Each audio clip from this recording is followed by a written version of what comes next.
High guys welcome back to my another mini vlog. তো বহুত দিনৰ পিছত আকৌ ভিডিঅ' বনাই আছোঁ। আচলতে মোৰ এক্সাম আছিলে, যাৰ বাবে মই ভিডিঅ' বনোৱা নাই। পিছে এই ভিডিঅ'টো এক্সামৰ আগৰ মই কেইদিনমান মানে ইনষ্টা ফেচবুক ক'তো এক্টিভ নাছিলোঁ। আৰু আনফালে ৰায়হানে মোৰ ভণ্টিৰ কাৰণে কিছুমান মেডিচিন দিছে। তাই মানে আজিকালি অলপ মানে ডক্টৰ হাফ ডক্টৰ হৈয়ে গ'ল আৰু এই ফুলটো মই সেইসকলৰ মোৰ ফলোৱাৰ্ছবোৰক দিছোঁ, যিসকলে মোক লাইক কমেণ্ট শ্বেয়াৰ কৰে। আৰু আনফালে আমাৰ ফিল্ড ৱৰ্কৰ ৰিপৰ্টবোৰো জমা দিবলগীয়া আছিলে, যিহেতু লাষ্ট ডেটৰ আগতে ছাবমিট কৰিব লগা আছিলে।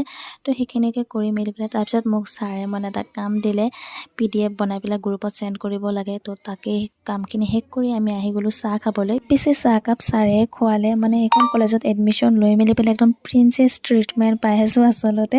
আৰু চাহকাপ খাই মেলি পেলাই আমিও আহিলোঁ ক্লাছ কৰিবলৈ। তো ক্লাছ কৰি ওলালোঁ। তো এতিয়া মানে ঘৰত যোৱা টাইম হৈছে। তাৰপিছত দেখা পালোঁ মোমাই তামোল। আচলতে মোমাই তামোল খাই কোনে কোনে ভাল পায় কমেণ্ট কৰি জনাবচোন।